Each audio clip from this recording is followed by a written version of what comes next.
Pemerhati, guru-guru, para juri dan rakan-rakan sekalian. Hari ini saya ingin berkongsi sedikit kata tentang satu nilai alam yang sering kita pandang ringan, iaitu sungai. Pernahkah kita bertanya pada diri sendiri, apa sebenarnya makna sungai dalam hidup kita? Adakah ia hanya air yang mengalir tanpa kita sedar? Sungai adalah nadi kehidupan.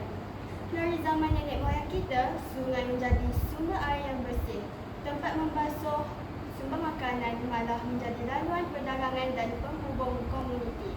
Seperti kata pepatah, tak lapuk dek hujan, tak lekang dek panas.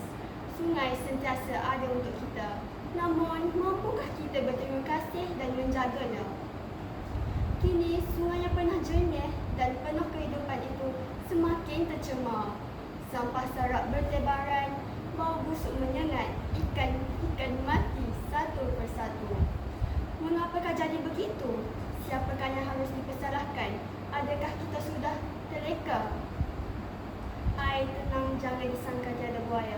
Sungai jernih jangan dibiarkan kumuh. Kalau kita tidak menjaga alam nyata, maka siapa lagi yang akan bertaruh? Sungai yang tercemar bukan sahaja menjejaskan kehidupan air, tetapi memberi pesan buruk kepada kita semua. Banjir kilat yang melanda sering menjadi pengajaran. Namun, adakah kita belajar daripadanya? Adakah kita menunggu sampai sungai kering baru kita sedar? Sungguh tindakan kita hari ini menentukan masa depan. Marilah kita muhasabah diri. Kita sering lupa, bagai air dengan tebing, sungai dan manusia saling bergantung. Jika air dirobek, tebing akan runtuh. Jika sungai tercemar, manusia juga yang merana.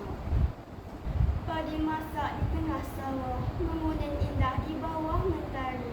Sungai bersih punca rezeki, jaga bersama demi generasi. Bagaimana kita boleh menjaga sungai? Mulakan dengan langkah kecil seperti tidak membuang sampah sembarangan, mengambil bahagian dalam gotong royong pembersihan sungai dan menyebarkan kesedaran kepada keluarga dan rakan-rakan. Ingat, sedikit-sedikit lama-lama jadi bukit. Jika kita terus lalai, akibat amat merugikan. Apakah kita mahu generasi akan datang mewarisi sungai yang mati? Marilah kita bertindak sekarang, kerana sungai yang bersih membawa kehidupan yang sejahtera. Sebelum saya mengakhiri, saya ingin kongsikan satu lagi rangkap pantun. Bunga melati harum semerbak, mekar di taman penuh pesona. Jika sungai kita pelihara, maka dunia kita pun indah sentosa.